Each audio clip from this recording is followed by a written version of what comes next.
Hello everyone, welcome to JK career institute.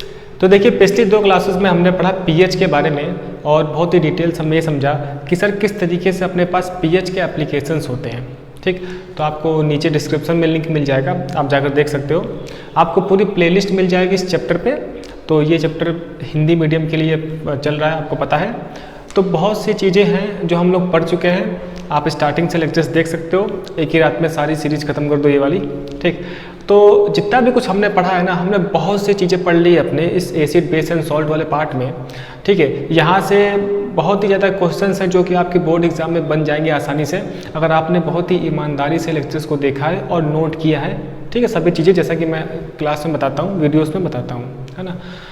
तो इससे पहले क्लासेस में हमने ये बातें कर रखी है कि इस चैप्टर में ना कुछ अलग अलग पार्ट थे। जैसे कि स्टार्टिंग में हमने एसिड बेस पढ़ा, उसके बारे में पढ़ा, रिएक्शंस को पढ़ी। ठीक है, बीच में कुछ कहानी सर पीएच पे चलने लगी, तो हमने कुछ पीएच वाला पार्ट भी देख लिया। ठीक, अब इसका सबसे लास्ट वाला पार्ट बचता है जो कि हमारा सॉल्ट से रिलेटेड है, यानी कि लवण से रिलेटेड है।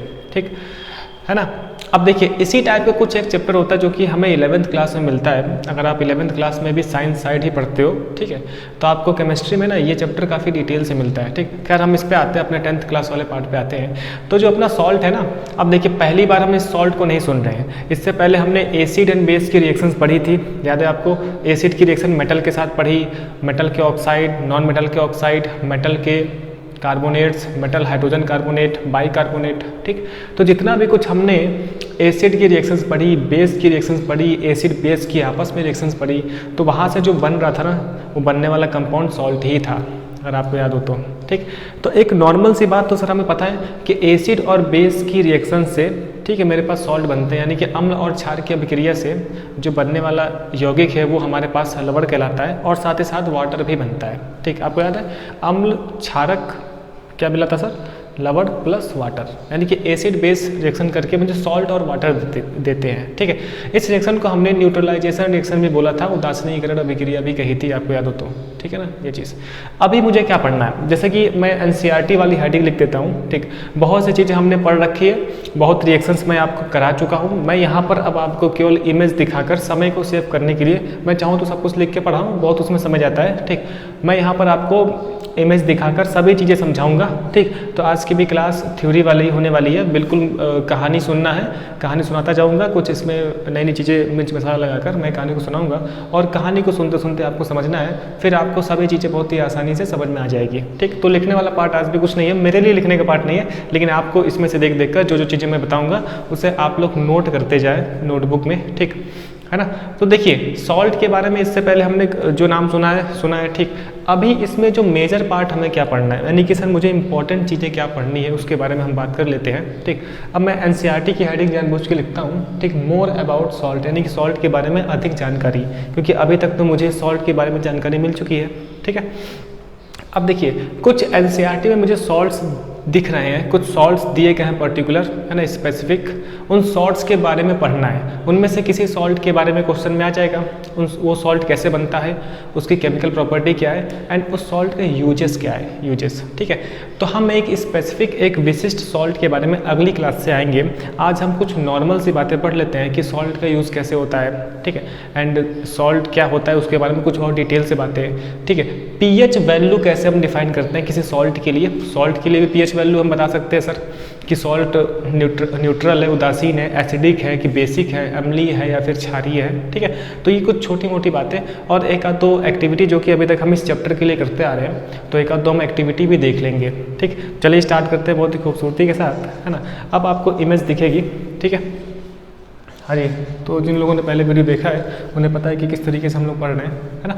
तो मैं यहाँ पे आपको इमेज दिखाकर चीज़ें समझाता चलूँगा, क्योंकि इतना कुछ लेक्चर पढ़ने के बाद, लगभग 9 या फिर लगभग ये 10th लेक्चर होने वाला है, इतना कुछ पढ़ने के बाद अब आप मुझे समझ सकते हो बहुत ही आसानी से, एंड मेरी बातों को हमारी और आपकी फ्रीक्वेंसी अच्छे से मैच कर रही है। ठीक है, तो रैंडम वाले बंदे भी देख सकते हैं, लेकिन अगर आप स्टार्टिंग से देखते आ रहे हो तो काफ़ी मज़ा आएगा, है ना। तो ठीक, तो मैं आपके लिए यहाँ पर कुछ चीज़ें बता दूँ, है ना। यहाँ तक ठीक रहेगा। ठीक, तो मैं दिख रहा हूँ कि नहीं ये देखना पड़ेगा, है ना। तो यहाँ से हम दिखते हैं। ठीक, चलिए, तो देखिए, अब जो सबसे पहला पार्ट हमें दिख रहा है, आपको दिख रहा है ना कि सॉल्ट। अब कुछ थ्योरी वाला पार्ट लिखा हुआ है, जैसा कि आपको पता है, मैं आपको रिएक्शंस के बारे में बस बता रहा हूँ, ठीक, कि अम्ल तथा जो अपना लवण है, अम्ल तथा क्षारक के बीच उदासीनीकरण अभिक्रिया के उत्पाद होते हैं, ठीक है। तो अम्ल तथा क्षार की अभिक्रिया से सर क्या बनता है, सॉल्ट बनता है, ठीक, मुझे पता है। जैसे सोडियम क्लोराइड, जैसे सोडियम हाइड्रोक्साइड एंड हाइड्रोक्लोरिक अम्ल की जब अभिक्रिया आपस में होगी तो इस तरीके से मुझे रिएक्शन दिखेगी, ठीक। तो इन सब रिएक्शंस को मैं पहले भी समझा चुका हूँ, अभी भी मैं आपको समझा रहा हूँ। तो ज़रा आप देखें, NaOH सोडियम हाइड्रोक्साइड एक सर क्षार है, HCl अपना एक अम्ल है, AQ का मतलब सर क्या, एक्वस की फॉर्म में है, ठीक। तो जब NaOH और HCl की रिएक्शन हुई तो ये सब रिएक्शंस मैं आपको बता चुका हूँ, इसी वजह से मैं यहाँ पर बिना लिखे बता रहा हूँ, ठीक। तो मुझे पता है कि सॉल्ट और वाटर बनता है सर, ठीक है, यानी कि OH और H से H2O निकल गया, Na और Cl से सर NaCl बन गया अपना सॉल्ट, ठीक। ठीक ऐसा ही सर KOH H2SO4 कर चुके हम, ऐसा भी H2O निकल जाएगा, है ना, एंड KSO4 बन जाएगा, पोटेशियम सल्फेट, ठीक। अच्छा, एक खास बात मैं बताता हूँ आपको, क्योंकि पूरी कहानी है। सॉल्ट में जो दिख रहा है ना NaCl, तो जरा ध्यान से देखो, सॉल्ट का जो लास्ट वाला पार्ट है Cl, ये सर मेरा अम्ल से आता है, दिख रहा है, अम्ल से। और जो स्टार्टिंग वाला पार्ट है यानी कि जो Na है, जो सोडियम है, ये सर क्षार से आता है, यानी कि बेस से आता है। तो किसी सॉल्ट को देखकर मुझे ये पता लगाना पड़ेगा कि जो अपना ये सॉल्ट है ना, ये किस एसिड और बेस के रिएक्शन से बना है, ठीक है। इस टाइप के क्वेश्चंस पूछे जाते हैं, है ना, ऐसे क्वेश्चंस आ सकते हैं। इसी पर एक्टिविटी भी है कि मुझे एक सॉल्ट दे देगा, अब ये सॉल्ट किस अम्ल व क्षारक से बना था ये आप बताओ। तो कैसे बता पाएंगे हम, सॉल्ट को आप देख लो, सॉल्ट का जो स्टार्टिंग वाला जो पार्ट है, यानी कि स्टार्टिंग का जो एटम है, अपनी भाषा में बोले तो हम, वो सर बेस से आता है, जो लास्ट वाला है वो अम्ल से आता है, ठीक। और एग्जांपल देखते हैं हम, जैसे K2SO4 लिखा है, पोटेशियम सल्फेट। आप देखो SO4 जो पार्ट है ना, वो किसी अम्ल से आया है। अम्ल सर कौन सा यहाँ यूज़ हुआ है, H2SO4 सल्फ्यूरिक एसिड, ठीक है, समझ में आता है। और जो पोटेशियम है वो सर बेस से आ रहा है, बेस को हम एल्कली बोलते थे, क्षारक या फिर क्षार, है ना, वो मैंने आपको बता दिया। तो सर जो की है पोटेशियम, वो सर कहाँ से आ रहा है, क्षार से आ रहा है, ठीक है। तो इस तरीके से हम लोग पहचान लेते हैं, है ना, कि अपना पर्टिकुलर सॉल्ट किस एसिड और बेस से बना हुआ है, ठीक। चलिए, नीचे एक डेफिनेशन और लिखी हुई है, सॉल्ट वह यौगिक है जो किसी अम्ल के हाइड्रोजन आयन को धातु आयन द्वारा विस्थापित करके बनता है, ठीक है। सिंपल सी बात है कि अगर हम किसी एसिड की रिएक्शन मेटल से करवा देते हैं तो क्या होता है, वहाँ से हाइड्रोजन का विस्थापन हो जाता है, ठीक। तो ये सब चीज़ें हम लोग पढ़ चुके हैं पहले भी, है ना। हम आगे आते हैं अब, प्रिपरेशन ऑफ सॉल्ट्स, यानी कि सॉल्ट का निर्माण, ठीक है। फिर से मैं बोल रहा हूँ, ये सभी चीज़ें हम पहले पढ़ चुके हैं, तभी मैं आपको ऐसे बता रहा हूँ। अब इसमें देखो, आप अलग अलग प्रकार से प्रिपरेशन हम कर सकते हैं, जैसे कि थ्योरी आप पूरी पढ़ लेना, मैं आपको शॉर्ट में बता रहा हूँ। अम्ल तथा क्षारक के बीच अभिक्रिया द्वारा जब एसिड और बेस के साथ रिएक्शन होती है तो कैसे होता है। तो आप देखो, एसिड HCl, बेस NaOH, ठीक, तो सॉल्ट बना NaCl, H2O निकल गया, ठीक। H2CO3 कार्बोनिक एसिड, H2CO3 अपना क्या है सर, एक कार्बोनिक एसिड है। इससे पहले मैं आपको बता चुका हूँ कि फर्स्ट ए और सेकेंड ए, अब देखिए ये एक्स्ट्रा ज्ञान है जो कि मैं आपको बता रहा हूँ, आप इसको लिख सकते हो। मैंने इससे पहले क्लासेस में बताया है सर कि जो फर्स्ट ए और सेकेंड ए वाले ग्रुप से जो हाइड्रोक्साइड्स बनने वाले हैं वो सर स्ट्रॉन्ग बेस होता है, बता रखा हूँ मैं, KOH, MgOH का होल ट्वाइस, NaOH, ठीक है, CaOH का होल ट्वाइस, ये सब स्ट्रॉन्ग बेस होते हैं, यानी कि प्रबल क्षारक होते हैं। मैंने एक वीक बताया था आपको दुर्बल क्षार, याद है, NH4OH, अमोनियम हाइड्रोक्साइड, ठीक। और मैंने वीक एसिड के नाम पे एक मैंने अभी तक आपको बता रखा था कि जो ऑर्गेनिक वाले एसिड होते हैं, जो कार्बनिक अम्ल होते हैं, जिसमें मैंने आपको बताया था acetic acid, CH3COOH, acetic acid एक वीक एसिड है, ठीक है। वैसे जो अपना कार्बोनिक एसिड है ना, H2CO3, ये भी अपना वीक एसिड ही है, ठीक है। अच्छा, तो H2CO3 carbonic acid, NaOH sodium hydroxide, sir क्या बन गया, है ना, अपने पास बन गया सोडियम कार्बोनेट। क्या बन गया sir, sodium carbonate and water. तो जो अपना सोडियम कार्बोनेट है Na2CO3, ये अपना सॉल्ट हो गया, ठीक है। अब आपको बात समझ में आ रही, जो सोडियम कार्बोनेट लिखा था, यानी कि अगर कार्बोनेट है, यानी कि जो कार्बोनेट वाला सॉल्ट है ये कार्बोनिक एसिड से मिलके बना होगा, ठीक है। जो क्लोराइड वाला सॉल्ट है वो क्लोराइड वाले एसिड से मिलके बना होगा, समझ पा रहे हो आप। तो सॉल्ट सर क्या लिखा है, Na2CO3 कार्बोनेट, यानी कि जो एसिड था वो कार्बोनेट वाला एसिड यूज़ हुआ है, और सोडियम यानी कि सोडियम वाला बेस यूज़ हुआ है। तो आपको यहाँ पे दिख भी रहा है NaOH एंड H2CO3, ठीक। मेरे ख्याल से यहाँ तक क्लियर है। अब इस प्रकार का जो सॉल्ट आपने देखा, कि अम्ल और क्षार से रिएक्शन हुई और इस सॉल्ट में कोई भी हाइड्रोजन नहीं है, दिख रहा है आपको, इस सॉल्ट में कोई भी हाइड्रोजन, किसी भी प्रकार का हाइड्रोजन नहीं है, सभी हाइड्रोजन आयन है ना अलग हो चुके हैं। तो इस प्रकार के सॉल्ट को हम सर क्या बोलते हैं, साधारण लवण। क्या बोलते हैं सर, साधारण लवण, यानी कि कॉमन सॉल्ट, इन्हें हम बोलते हैं कॉमन सॉल्ट। ठीक, अपने 10th के सिलेबस में ये कॉमन सॉल्ट ही पढ़ने हैं, अभी और भी कॉमन सॉल्ट्स हैं उनके बारे में हम डिटेल से पढ़ेंगे। तो ध्यान आ गया, समझ में आ गया, यानी कि एक ऐसा सॉल्ट जिसमें सर हाइड्रोजन ना हो, है ना, सभी हाइड्रोजन विस्थापित हो जाए आयन से। ठीक, तो इसे हम सर क्या बोलते हैं, साधारण लवण यानी कि कॉमन सॉल्ट। ठीक, अभी हम कॉमन सॉल्ट में फिर से आते हैं, फिलहाल यहाँ से आपको पता चल गया कि ये अपना कॉमन सॉल्ट है। ठीक, चलिए अब आगे आते हैं हम लोग। और देखिए आप, किसी अम्ल की धातु के साथ अभिक्रिया, हमने पढ़ रखा है इससे पहले कि अगर कोई एसिड मेटल से रिएक्शन करता है तो सर क्या बनाता है, सॉल्ट बनाता है प्लस हाइड्रोजन गैस निकालता है। याद है आपको डायलॉग, इससे पहले मैंने खूब आपको डायलॉग लिखवा रखे हैं कि मेटल के साथ मेटल कार्बोनेट ऑक्साइड्स, है ना, याद है आपको वो सब चीज़ें। तो आपको दिख रहा है सर, जिंक मेटल है, H2SO4 सर क्या है, सल्फेट है, तो अब यहाँ से क्या बन जाएगा, जिंक सल्फेट। क्या बन गया सर, जिंक सल्फेट। अब ये एसिड बेस रिएक्शन नहीं है, ये मेटल की रिएक्शन किसके साथ, एसिड के साथ, यानी कि हाइड्रोजन गैस निकलने वाली, सर निकल गई। Mg के साथ रिएक्शन हुआ तो फिर MgSO4 H2 गैस निकल गई।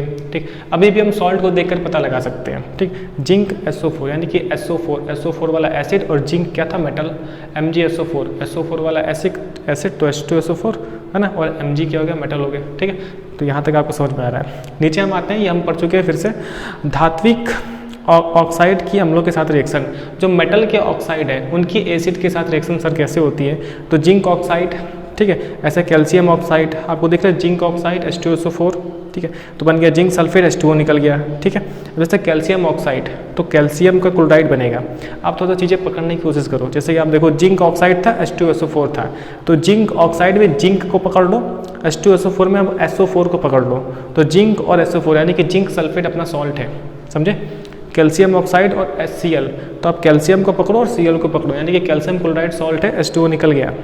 ठीक है, तो ये अपने सॉल्ट हो गए, है ना। चलिए, धातु के कार्बोनेट की अम्ल के साथ अभिक्रिया, है ना, जो मेटल के कार्बोनेट्स हैं उनकी एसिड के साथ रिएक्शन। तो मेटल कार्बोनेट यानी जैसे सोडियम कार्बोनेट, पहले हम ये भी पढ़ चुके हैं, तो Na2CO3 सोडियम कार्बोनेट और HCl अपने पास एसिड। अब आप सॉल्ट बता सकते हो, सोडियम को पकड़ो, Cl को पकड़ो, यानी कि सोडियम क्लोराइड। ठीक, अब हम इससे पहले पढ़ चुके हैं सर, मैंने पिछली क्लासेस में आपको पढ़ाया है कि अगर कोई मेटल का कार्बोनेट हुआ और एसिड हुआ तो क्या क्या बनता है sir, salt plus carbon dioxide plus water. ठीक है, इससे पहले हम पढ़ चुके हैं, मेटल का कार्बोनेट हो या फिर मेटल हाइड्रोजन कार्बोनेट हो तो salt, carbon dioxide and plus water बनता है, जो कि यहाँ पर आपको दिख रहा है। ठीक, नेक्स्ट रिएक्शन हम देख सकते हैं, जिंक कार्बोनेट, ठीक है, ZnCO3 एंड H2SO4 अपने पास वही एसिड। सर कैसे सॉल्ट बनेगा, कैसे पहचानेंगे हम, जिंक को पकड़ लेते हैं, SO4 को पकड़ लेते हैं, तो जिंक SO4 ZnSO4 एंड अपने पास कार्बन डाइऑक्साइड और वाटर निकल गया उस केस से, क्योंकि यहाँ पर मेटल का ये कार्बोनेट था। ठीक, चलिए, तो हम पढ़ चुके हैं, इसीलिए मैं आपको इस तरीके से बता रहा हूँ। हम आगे बढ़ते हैं। नेक्स्ट रिएक्शन हमारे पास है कि मेटल के हाइड्रोक्साइड से रिएक्शन करा देंगे ना, तब क्या होगा, तो मेटल का हाइड्रोक्साइड, ठीक, जैसे कि जिंक हाइड्रोक्साइड H2SO4 से रिएक्शन हुआ तो फिर जिंक को पकड़ना है, SO4 को पकड़ना है, तो सर जिंक SO4 बन गया सॉल्ट एंड H2O निकल गया। ठीक है सर, बिल्कुल आसान है। अब जिंक SO4 कैसे बनाता है, क्योंकि जिंक पे +2 चार्ज था, SO4 पे 2- चार्ज था, तो दोनों चार्ज कैंसिल हो गए, तो जिंक SO4 बन गया। ठीक है, अच्छा, एल्युमिनियम हाइड्रोक्साइड AlOH का होल थ्राइस। अब देखिए, एल्युमिनियम पे 3+ चार्ज होता है, मेटल नॉन मेटल में हम पढ़ेंगे इस चीज़ को। ठीक है, एल्युमिनियम पे 3+ चार्ज होता है, इसी वजह से OH का होल थ्राइस है, दिख रहा है आपको, एल्युमिनियम AlOH का होल थ्राइस। ठीक है, H2SO4 से रिएक्शन हुआ, अब ये H2SO4 अपना एक स्ट्रॉन्ग एसिड है। ठीक है, खैर, अब Al ले लो, SO4 ले लो, तो एल्युमिनियम सल्फेट। सर कैसे बना, एल्युमिनियम पे 3+ चार्ज, SO4 पे 2- चार्ज। ठीक है, इस तरीके से ही बताना सही है, ठीक, क्योंकि मैं पहले आपको बता चुका हूँ। ठीक, तो Al पे 3+ चार्ज, SO4 पे सर 2- चार्ज, तो सर कैसे बनता था, याद आपको क्रॉस वाला, यानी कि Al2SO4 का होल थ्राइस। ठीक है, तो Al2SO4 का होल थ्राइस। Al2 सर क्यों हुआ, क्योंकि SO4 पे 2- चार्ज था, तो मैंने आपको बता रखा है, मुझे उस 2 से मतलब है। SO4 का होल थ्राइस क्यों हुआ, क्योंकि एल्युमिनियम पे 3+ चार्ज है, तो मुझे 3 से मतलब है, तो इस वजह से। ठीक है, तो मेरे ख्याल से ऐसे हम लोग सॉल्ट का प्रिपरेशन करते हैं, और ये सभी चीज़ें लगभग सारी रिएक्शंस हम इससे पहले पढ़ चुके हैं। ठीक है, क्लियर सर, यहाँ तक कोई भी तकलीफ नहीं है। ठीक है, चलिए हम आगे बढ़ते हैं, है ना। इसीलिए मैं बोल रहा हूँ ना कि पिछली वीडियोस इंपॉर्टेंट है, अब यहाँ से भी आप समझ सकते हो। ठीक है, आसानी के लिए फटाफट ठीक। एंड पिछली वीडियो में हमने बहुत सारी बातें कर रखी हैं वैसे। अब आपको देखो टाइप्स ऑफ सॉल्ट, क्या लिखा है सर, टाइप्स ऑफ सॉल्ट। अपने 10th के सिलेबस के लिए जो सबसे पहला टाइप है ना कॉमन सॉल्ट, यानी कि जो अपना सामान्य लवण है, ये कॉमन सॉल्ट ही इंपॉर्टेंट है। इसके अलावा बहुत अलग अलग टाइप के सॉल्ट होते हैं जो कि हम 12th क्लास में जाके पढ़ते हैं, 11th 12th में उनका इंपॉर्टेंस ज़्यादा है। फिलहाल अभी हम देखने के लिए कुछ टाइप देख लेंगे, लेकिन मुझे कॉमन सॉल्ट ही पढ़ना है, ठीक है। चलिए तो हम बात करते हैं सर पहली हेडिंग जो कि है कॉमन सॉल्ट, ठीक। देखिए ये पूरी कहानी, ये लेक्चर पूरा कहानी वाला होने वाला है, तो आप बिल्कुल बोर ना हो, ठीक है, आसानी से मजे लेके पढ़ें, ठीक है। हम ऐसे पढ़ने वाले हैं। तो सर जी क्या पढ़ने वाले हैं हम, कॉमन सॉल्ट। अब देखो कॉमन सॉल्ट में क्या है, पहली हेडिंग देखो आप, सामान्य लवण, ठीक है। जब किसी अम्लीय अणु में सभी हाइड्रोजन परमाणु धातु आयनों द्वारा विस्थापित कर दिए जाते हैं, यानी कि सभी हाइड्रोजन परमाणु किसी धातु आयन से विस्थापित हो जाएगा तो उत्पन्न लवण सामान्य लवण कहलाते हैं, ठीक है। तो कोई भी हाइड्रोजन नहीं रहेगा, ठीक। तो जो सॉल्ट बनने वाला उसमें कोई भी हाइड्रोजन नहीं रहेगा, जैसे सोडियम क्लोराइड, ठीक है, Na2SO4, ठीक, कैल्शियम कार्बोनेट, इसमें कोई भी हाइड्रोजन है नहीं, है ना इस सॉल्ट में, जैसे Na2CO3, CaCO3। तो इस प्रकार का जो सॉल्ट होता है वो सर क्या होता है, सामान्य लवण होता है, यानी कि कॉमन सॉल्ट होता है। इसकी डेफिनेशन आप लोग ध्यान रखिएगा, ठीक। अब देखिए अम्लीय सॉल्ट क्या है, अब की बार सॉल्ट में एक हाइड्रोजन रह जाएगा तो हम क्या बोलेंगे सर, अम्लीय सॉल्ट। जैसे आप देखो जो लवण किसी अम्लीय अणु में धातु आयन द्वारा आयनित हाइड्रोजन परमाणु द्वारा आंशिक रूप से विस्थापित होते हैं अम्लीय लवण कहलाते हैं। यानी कि अब की बार आंशिक रूप से मतलब थोड़ी मात्रा में हाइड्रोजन का विस्थापन हो रहा है, ठीक। नॉर्मल से हम देसी भाषा में बताएं अपनी भाषा में, तो अब की बार जो सॉल्ट है ना उसमें एक हाइड्रोजन होगा। जैसे आप देखो H2SO4 है ना, sulphuric acid, NaOH sodium hydroxide, तो पहले एक H निकलता है, ठीक है। तो सर क्या बन गया, आप देखो NaHSO4 सोडियम हाइड्रोजन सल्फेट, ठीक। तो जो अपना बना है ना, एक्चुअल में क्या होता है, जो अपना H2SO4 होता है ना वो HSO4 माइनस में टूटता है और एक H प्लस देता है, ठीक। NaOH से क्या बन गया, Na plus and OH minus, ठीक। चलिए मैं ये आपको बता देता हूँ लिख कर, है ना। तो कुछ ऐसी ऐसी चीज़ें होंगी तो जो मैं आपको बता दूंगा, जैसे कि आप देखो सर H2SO4 था, सल्फ्यूरिक एसिड है ना, सोडियम हाइड्रोक्साइड था। तो एक्चुअल में क्या है ना, जो अपना H2SO4 है वो एक एक करके ब्रेक होता है। इसे हम और भी डिटेल से 11th क्लास में पढ़ते हैं, फिलहाल आपको मैं ऐसे दिखा देता हूँ। H2SO4 कैसे टूटा sir, HSO4 minus plus H plus, ठीक है। एंड जो अपना NaOH था वो सर कैसे, Na plus plus OH minus. तो मैंने आपको बता रखा है कि सर क्या होता है, अपोजिट वाले एक दूसरे को अट्रैक्शन करते हैं, है ना। तो ये सर देखिए अपोजिट वाला है तो क्या होगा NaHSO4, तो सर ये बन जाएगा अपना NaHSO4 sodium hydrogen sulphate, and यहाँ से OH माइनस और H प्लस मिल के सर H2O बनवा देते हैं, ठीक है। तो इस तरीके से जो अपना ये सॉल्ट बना, इस सॉल्ट में एक हाइड्रोजन रह गया, है ना, ये चीज़। तो इस प्रकार का जो सॉल्ट होता है, ठीक, इसे हम सर क्या बोलते हैं, अम्लीय सॉल्ट। अच्छा एक ध्यान और रखो, अम्ल किसे बोलते थे, जो H प्लस आयन दिया करते थे, यानी कि ऐसे कंपाउंड जिनमें H प्लस हो, यानी कि H हो, तो आप समझ सकते हो अपनी देसी भाषा में, अगर सॉल्ट में H दिख रहा है यानी कि वो अम्लीय सॉल्ट है, सॉल्ट में H नहीं दिख रहा है तो वो कॉमन सॉल्ट है। अगर सॉल्ट में सर ऐसे ही OH दिख जाएगा तो सर क्षारीय सॉल्ट हो जाएगा, बेसिक वाला सॉल्ट हो जाएगा, ठीक है। तो यहाँ तक समझ में आता है। चलिए अब हम आते हैं उसी वाले पार्ट पे, जरा आप देखो मैं कहाँ था। हाँ जी, तो NaHSO4 तक आपको क्लियर है, हाँ सर बिल्कुल क्लियर है, थोड़ा सा पीछे हट जाओ, ठीक है। चलिए तो मैं अब आगे आता हूँ, तो यहाँ तक क्लियर है। अब आप आगे देख सकते हो, अब एग्जांपल देखो आगे नीचे, H2CO3 कार्बोनिक एसिड, ठीक, अपना वीक एसिड है, मैंने आपके दिमाग में डाल दिया। फिर NaOH सोडियम हाइड्रोक्साइड, ठीक, अपना एक स्ट्रॉन्ग बेस है। ये क्या होगा सर, H2CO3 अगेन कैसे ब्रेक होगा, HCO3 minus plus H plus, ठीक है, NaOH किसमें, Na प्लस OH माइनस, ठीक है। तो NaHCO3 मिलकर क्या बन गया, सोडियम हाइड्रोजन कार्बोनेट।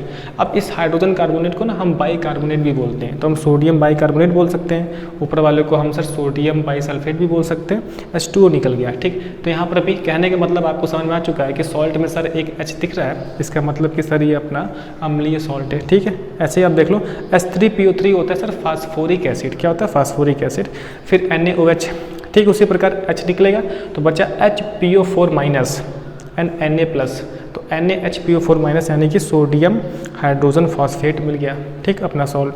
फिर ऐसे ही सर सोडियम है ना, डाई हाइड्रोजन फास्फेट, क्या लिखा है देखो आप, NaH2PO4।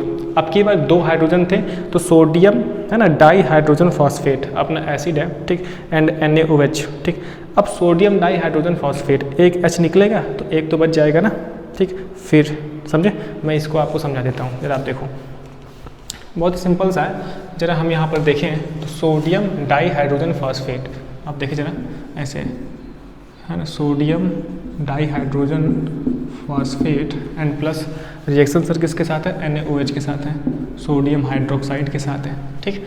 तो सिमिलर वे में अगर मैं आपको बताऊं तो यहाँ से देखो आप, तो NaH2PO4, ठीक, तो ये ऐसे हो जाएगा NaHPO4 minus plus H plus, ठीक है, एक H प्लस निकल गया। एंड जो अपना NaOH होता है सर, वो तो पता है कि Na plus plus OH minus हुआ करता है, हाँ जी, ठीक है। अब ये क्या है, प्लस और माइनस, ये आपस में रिएक्शन कर जाएगा, ठीक है। एक Na प्लस एक Na पहले से था, तो सर क्या बन गया अपना Na2HPO4 प्लस यहाँ से सर बन गया अपना H2O, ठीक है, ये चीज़ दिख रहा है। चलिए तो मैं आपको यहाँ पे दिखा देता हूँ, देखो सही है। तो सोडियम हाइड्रोजन फॉस्फेट Na2HPO4, ठीक, उसको आप देख ले एक बार, है ना, NaH2PO4, ठीक, सोडियम हाइड्रोक्साइड, ठीक, क्लियर है, ठीक। जरा मैं यहाँ से देखूँ, हाँ जी, तो इस तरीके से बन गया सर अपना सोडियम हाइड्रोजन फॉस्फेट, एक H रह गया, इट मीन्स है ना, this is our acidic salt, यानी कि अपना अम्लीय सॉल्ट है, ठीक। मेरे ख्याल से यहाँ तक क्लियर है, ठीक। साधारण सॉल्ट ज़्यादा इंपॉर्टेंट है। अब देखिए क्षारकीय सॉल्ट, इस पर इतना ज़्यादा बात नहीं करेंगे हम। क्षारकीय सॉल्ट का मतलब क्या होगा, आपकी बार सॉल्ट में OH रह जाएगा, ठीक। कैसे, जरा आप देखो, देखो आप, क्लियर करता हूँ मैं आपको। वह लवण जिसमें अम्ल में प्राप्त ऋण आयन के साथ अथवा एक अधिक हाइड्रोक्सिल समूह होते हैं, है ना, यानी कि आपकी बार सॉल्ट में क्या होगा, एक निगेटिव चार्ज वाला कोई आयन होगा, ऋण आयन, और उसके साथ एक OH रहेगा। OH को हम बोलते हैं हाइड्रोक्सिल ग्रुप, क्या बोलते हैं सर, हाइड्रोक्सिल ग्रुप भी बोलते हैं, ठीक। आपको पता चला आज, ठीक। क्षारकीय लवण कहलाता है, क्या कहलाता है सर, क्षारकीय लवण। जैसे आप देखो, जैसे कि क्षारकीय लवण के कुछ उदाहरण, ठीक, जैसे लेड हाइड्रोक्सी क्लोराइड, लिखा लेड हाइड्रोक्सी क्लोराइड PbOHCl, तो दिख रहा OH है, Cl है, Cl क्या अपना निगेटिव चार्ज वाला आयन है, तो OH हो और एक निगेटिव चार्ज वाला आयन हो, तो सर इसे हम क्या बोलते हैं सर, क्षारकीय सॉल्ट, ठीक। आप आगे देखो, बेसिक कॉपर कार्बोनेट, इसे हम मेलेकाइड भी बोलते हैं, जो कि मेटलर्जी का पार्ट है ना, धातु कर्म का। इसे हम मेटल नॉन मेटल में थोड़ा सा सुनेंगे, ठीक, जब हम अयस्क वगैरह पढ़ रहे होंगे तब। तो CuCO3 है ना, NCuOH का होल ट्वाइस क्या है अपना, बेसिक कॉपर कार्बोनेट, यानी कि मेलेकाइट, इसे हम बोलते हैं बेसिक कॉपर, है ना, कार्बोनेट, ठीक। आपको दिख रहा है OH का होल ट्वाइस, यानी कि OH है, इसका मतलब कि सर ये क्षारकीय सॉल्ट है, ठीक है। नीचे आपको कुछ रिएक्शन दी हुई है, जैसे आप देख लो, कैल्शियम हाइड्रोक्साइड की रिएक्शन लिखा है HCl के साथ, है ना, कैल्शियम हाइड्रोक्साइड HCl से रिएक्शन कर रहा है, तो आपको सिंपल से पता है यहाँ पर एक OH हमारा हट रहा है, ठीक, तो सर H2O निकल गया, ठीक। तो सिंपल सा आप ये समझ लो, कैल्शियम हाइड्रोक्सी क्लोराइड बन रहा है CaOHCl H2O निकल गया, ठीक। तो कैल्शियम हाइड्रोक्सी क्लोराइड अपने पास क्या, क्षारकीय सॉल्ट है, ठीक। तो इतना हम लोग समझ लें, इतना अपने लिए काफ़ी है। फिलहाल मैं फिर से आपको बोल रहा हूँ कि कॉमन सॉल्ट पे आप ज़्यादा ध्यान दें, वो ज़्यादा इंपॉर्टेंट है, ठीक। चलिए, तो यहाँ तक ख़त्म होने के बाद हम आते हैं सर अपने, है ना, अपनी आते हैं हम लोग नेक्स्ट हेडिंग पे फटाफट। तो अपनी नेक्स्ट हेडिंग क्या है, सॉल्ट परिवार, यानी कि लवण परिवार। अब देखिए, अलग अलग टाइप के सॉल्ट की फैमिली होती है, ठीक। अगर सॉल्ट में जो आयन कॉमन है, अभी हम आते हैं, जैसे कि क्लोराइड फैमिली है तो सॉल्ट में क्लोराइड होगा, ऐसे सल्फेट वाली फैमिली है तो सॉल्ट में SO4 होगा, है ना। नाइट्रेट, जो नाइट्रिक एसिड से नाइट्रेट बनता है, तो अगर NO3 लगा है तो नाइट्रेट वाली फैमिली हो जाएगी। अगर CO3 तो कार्बोनेट वाली फैमिली।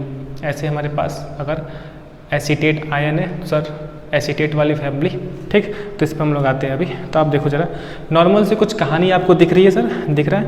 अम्ल व क्षारक के मिलने के उपरांत जल के अतिरिक्त बनने वाला यौगिक लवण है, ठीक है, पता है मुझे, जैसे NaCl, Na2CO3, MgSO4, दिख रहा है। अब NaHSO4, CaOH का होल COHCl, तो है ना, NaKSO4। स्टार्टिंग का सॉल्ट आपको ध्यान है, ये कॉमन सॉल्ट है, Na2CO3, है ना। अगेन कॉमन सॉल्ट MgSO4, फिर से कॉमन सॉल्ट, कोई भी हाइड्रोजन नहीं है। NaHSO4 सर हाइड्रोजन आ गया, तो अपना सर ये कैसा हो गया, अम्लीय सॉल्ट, है ना। CaOHCl सर OH आ गया बेसिक सॉल्ट। NaKSO4 इसके बारे में आपने नहीं बताया, देखिए आपको नीचे लिखा है, इसे हम बोलते हैं सर मिक्स सॉल्ट। क्या बोलते हैं, मिक्स सॉल्ट, मिश्रित सॉल्ट। तो आप एक दो एग्जाम्पल आप एक याद रख सकते हो, ये अपने 10th के लिए इतना इंपॉर्टेंट नहीं है, मैं फिर से बता रहा हूँ, है ना। तो NaKSO4 सोडियम पोटेशियम सल्फेट, ये मिश्रित सॉल्ट है। आप आगे आओ, K2SO4 Al2SO4 और थ्राइस 24H2O, ठीक है, इसे हम बोलते हैं डबल सॉल्ट। ये क्या है, बेसिकली ये डबल सॉल्ट होते हैं, है ना, यानी कि द्विक लवण वाली कैटेगरी है, ठीक। आपको बस देखना है ऐसे, है ना।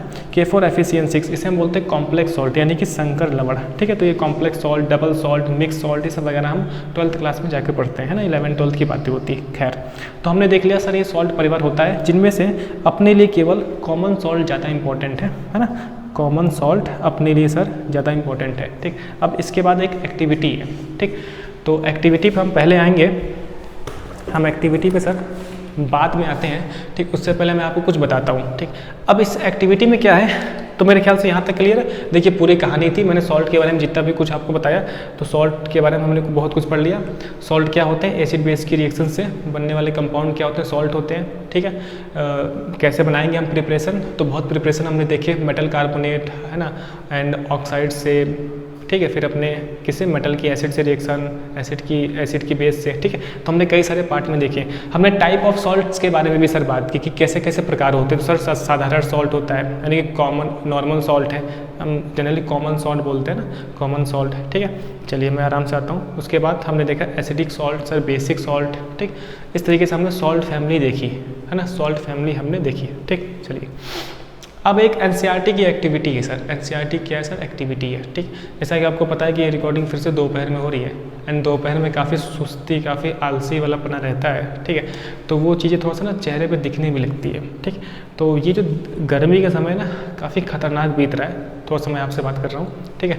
तो इसमें आप थोड़ा सा परेशान ना हो, ठीक। देखिए मैं ये चीज़ समझता हूँ कि आप इतने लेक्चर्स देखने के बाद ये देख रहे हो, तो मेरी भावनाओं को बिल्कुल पूरी तरीके से आप समझ रहे हो, ठीक है। तो छोटी मोटी चीज़ें होती रहती है बीच बीच में, है ना।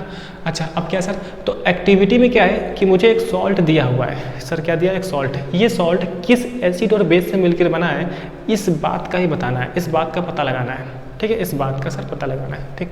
चलिए तो इसके लिए मैंने आपको अभी एक चीज़ बताई ना कि जो सॉल्ट होता है ना, उसका स्टार्टिंग वाला पार्ट किसी बेस से आता है, लास्ट वाला पार्ट किसी एसिड से आता है, किसी एसिड से आता है, ठीक। अब अगर एसिड अगर एसिड क्लोराइड वाला है तो सॉल्ट में भी सर Cl होगा, है ना। अगर एसिड सर कार्बोनेट वाला है तो सर सॉल्ट में भी कार्बोनेट होगा, ठीक है, ऐसे, ठीक। अगर एसिड में सर अगर एसिड सल्फेट वाला है तो सॉल्ट में भी सर सल्फेट होगा, है ना। हम ऐसे बोलते हैं सर कि क्लोराइड से Cl वाला, ठीक है, SO4 से SO4 वाला सॉल्ट, ठीक, जो मैंने अभी आपको बताया, ठीक, ऐसे बेसिस पे। तो अभी बहुत ही आसानी से हम चीज़ों को समझ लेंगे, ठीक। इसके बाद हम बात करेंगे सर pH वैल्यू पे, ठीक। तो मैं अभी आपको एक डायग्राम दिखाता हूँ, है ना, ठीक है।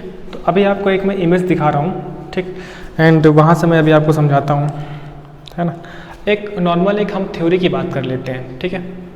अच्छा थ्योरी थोड़ी सी इंग्लिश में है तो भी मैं आपको समझाता हूँ। देखिए क्या लिखा है, salts of hydrochloric acid are called chlorides, salt of hydrochloric acid are called chlorides, है ना। यानी कि हाइड्रोक्लोरिक एसिड के जो लवण होते हैं उन्हें हम क्लोराइड्स बोलते हैं। क्या बोलते हैं, क्लोराइड्स। यानी कि हाइड्रोक्लोरिक एसिड से जो लवण बनेगा उसे हम क्या बोलते हैं सर, क्लोराइड्स। यानी कि क्लोराइड्स वाला सॉल्ट होता है जैसे NaCl, ठीक है, ऐसे। सॉल्ट ऑफ सल्फ्यूरिक एसिड, यानी कि सल्फ्यूरिक एसिड के जो लवण होते हैं उन्हें हम क्या बोलते हैं, सल्फेट्स। क्या बोलते हैं सर, सल्फेट्स। इतना आपको अंग्रेजी आता है, ठीक है, मैं आपको समझा रहा हूँ, ऐसे लिख लेना आप। कैसे लिखोगे आप, सल्फ्यूरिक एसिड के लवण को सल्फेट्स कहा जाता है, ठीक है। अब ऐसे देखो आप, सॉल्ट्स ऑफ नाइट्रिक एसिड मैंने बता दिया आपको HNO3 होता है। तो नाइट्रिक एसिड के जो सॉल्ट होते हैं उन्हें हम नाइट्रेट्स बोलते हैं। क्या बोलते हैं सर, नाइट्रेट्स। तो जो इधर लिखा है ना, क्लोराइड, सल्फेट्स, नाइट्रेट्स, ये सॉल्ट है, ये क्या है, सॉल्ट है, ठीक। अब सॉल्ट का मतलब तो पता है ना आपको। Salt of carbonic acid, sir H2CO3 अपना कार्बोनिक एसिड। तो कार्बोनिक एसिड के जो लवण होते हैं वो सर क्या होते हैं, कार्बोनेट्स होते हैं। क्या होते हैं, कार्बोनेट्स। अभी हमने पढ़ा था, ठीक है। रिएक्शन मैंने अभी आपको बताई थी, जैसे सोडियम कार्बोनेट है ना।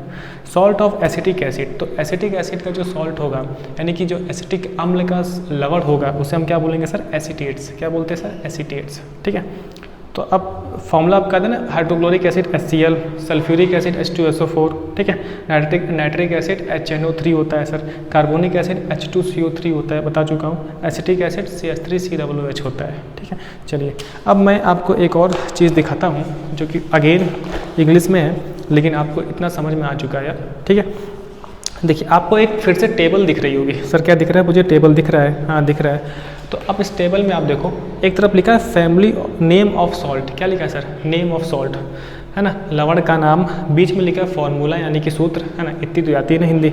अब बेस एंड एसिड यानी कि क्षारक तथा अम्ल, क्षारक तथा अम्ल, ठीक, लिखा है पोटेशियम सल्फेट। क्या लिखा है, K2SO4, पोटेशियम सल्फेट। तो आपको इस बात का पता लगाना है, आप ये बताओ कि पोटेशियम सल्फेट बनाने में कौन कौन सा बेस और कौन कौन सा एसिड लगा हुआ है। ठीक, तो सर कैसे हम सोचेंगे, देखो K यानी कि पोटेशियम, तो स्टार्टिंग वाला है ना वो बेस से आता है, यानी कि एक ऐसा बेस जिसमें K आता हो, यानी कि पोटेशियम का बेस, पोटेशियम का बेस होता है सर हाइड्रोक्साइड, यानी कि पोटेशियम K, तो K से KOH, पोटेशियम हाइड्रोक्साइड, यानी कि सर बेस यूज हुआ है KOH। ठीक, SO4 सर क्या अपना सल्फेट है, तो ये लास्ट वाला पार्ट एसिड से आता है, तो सल्फेट वाला एसिड सर क्या होता है, H2SO4 सल्फ्यूरिक एसिड, है ना। तो इस तरीके से हम पता लगा लेते हैं, यानी कि सर अपना बेस आपको सब कुछ दिख रहा है, यानी कि KOH और प्लस H2SO4 इसकी रिएक्शन करवाएंगे हम, तो सर मुझे क्या मिल जाएगा, KSO4, K2SO4, है ना, पोटेशियम सल्फेट, ये सॉल्ट। ठीक, ये सब मैंने आपको बता रखा है, एसिड बेस रिएक्शन कैसे होती है मैंने आपको बता रखा है आयंस में तोड़ के। ठीक, K2 सर क्यों हुआ, क्योंकि SO4 पे 2 माइनस चार्ज होता है। ठीक है, अब जैसे देखो आप सोडियम सल्फेट, तो सोडियम सल्फेट जो अपना सॉल्ट है इसमें बेस क्या होगा और एसिड क्या होगा, जरा आप बताओ। सर क्षारक ना स्टार्टिंग वाले पार्ट से आता है, तो सर सोडियम सल्फेट यानी कि सोडियम का बेस यानी सोडियम का हाइड्रोक्साइड NaOH। ठीक है सर, SO4, तो सर SO4 यानी SO4 का एसिड, तो मुझे सर अपने सिलेबस में एक ही यूज़ करना है, H2SO4 यानी कि सल्फ्यूरिक एसिड, एक है ना, अपने पास यही एसिड है सल्फ्यूरिक एसिड। ठीक है सर, अब जैसे यानी कि अब समझ में आया आपको कि अब जो K2SO4 था, यानी कि जिस सॉल्ट में SO4 था, ये सल्फेट्स है, ये सल्फेट्स है। ठीक है, अब जिसमें SO4 है सब सल्फेट्स है ना सर। जैसे कैल्शियम सल्फेट CaSO4 ये सॉल्ट है, तो सर Ca से बेस यानी कि CaOH का होल ट्वाइस, कैल्शियम हाइड्रोक्साइड तो बेस हो गया। अब सर OH का होल ट्वाइस क्यों हुआ, क्योंकि Ca पे 2 प्लस चार्ज होता है Ca पे। ठीक है, ऐसे।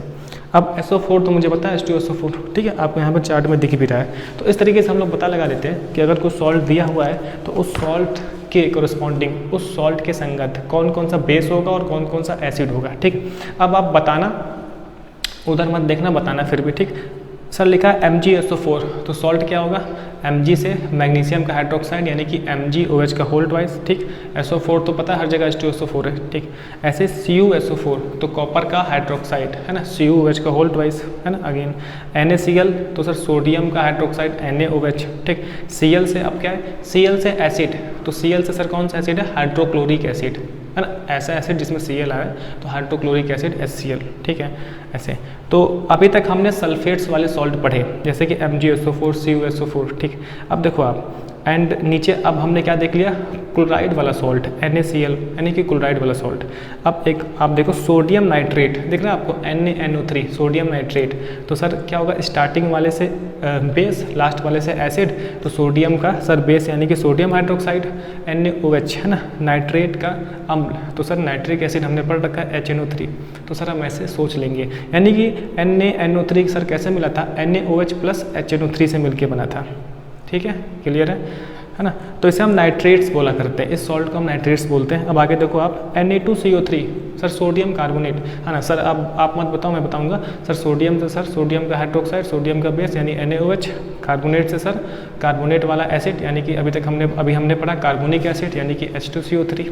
ठीक है ना, हाँ अब तो सर हम बता ले रहे हैं। तो सर अभी आप बोलोगे कि ये अपना कार्बोनेट्स वाला सॉल्ट है Na2CO3। ठीक है सर, बिल्कुल ठीक है। NH4Cl है ना, अमोनियम क्लोराइड, है ना, अमोनियम क्लोराइड। ठीक है सर, तो NH4 यानी कि अमोनियम क्लोराइड, तो NH4OH, NH4 का हाइड्रोक्साइड। ठीक है, तो सर क्या हो जाएगा, NH4OH, है ना, अमोनियम हाइड्रोक्साइड एंड Cl से सर एसिड HCl। सर आपने बताया था कि जो अमोनियम हाइड्रोक्साइड है ना, ये वीक बेस होता है, एक दुर्बल क्षार है। दुर्बल क्षार इतना अच्छा नहीं लगता है, वीक बेस बोलना अच्छा है ना। तो सर NH4OH प्लस HCl से क्या बन जाएगा सर, NH4Cl बन जाएगा। ठीक है, तो यहाँ तक मेरे लिए क्लियर है, यानी आपको क्लियर है। ठीक, चलिए अभी तक लगातार वीडियो रिकॉर्ड हुई, कुछ भी इसमें कुछ कट उट नहीं हुआ है। ठीक, तो सर यहाँ तक मुझे क्लियर हो गया कि अगर कोई मुझे सॉल्ट दिया हुआ है तो वो सॉल्ट किस बेस और किस एसिड से मिलकर बना है, इस बात का पता हम लोग लगा लेंगे बहुत ही आसानी से। ठीक, और कुछ छोटी छोटी बातें आपने बताई जो मुझे ध्यान में रखनी है कि सर एसिटिक एसिड एक वीक एसिड है। ठीक है सर, H2CO3 भी एक वीक एसिड है, कार्बोनिक एसिड। ठीक है सर, और वीक बेस के नाम पर सर अभी आपने बताया कि जो अपना है ना NH4OH है ये, यानी कि फर्स्ट ए और सेकेंड ए वाले ग्रुप। सर ये क्या होता है first A second A? Periodic table हमने पढ़ रखी है आवर्त सारणी, तो जो एस ब्लॉक के एलिमेंट्स होते हैं ना फर्स्ट ए सेकेंड ए, उन मेटल से मिलने वाले जो हाइड्रोक्साइड्स हैं वही क्या है स्ट्रॉन्ग बेस है। उसके अलावा और भी जो हाइड्रोक्साइड्स आएंगे जैसे कि एल्युमिनियम का हाइड्रोक्साइड, वो भी बेस होगा लेकिन वो वीक वाला बेस होगा। ठीक है ना, यहाँ तक क्लियर है, सही है। अच्छा, अब हम आते हैं इस एनसीईआरटी की एक्टिविटी पे। अब एनसीईआरटी की एक्टिविटी पे बहुत ही कम मेहनत लगेगी और बहुत ही आसानी से हम लोग समझ जाएंगे कि वो क्या कहना चाहता है। अभी तक मैंने एक्टिविटी का रिवाज परंपरा निभाई है, तो यहाँ भी निभा लेते हैं।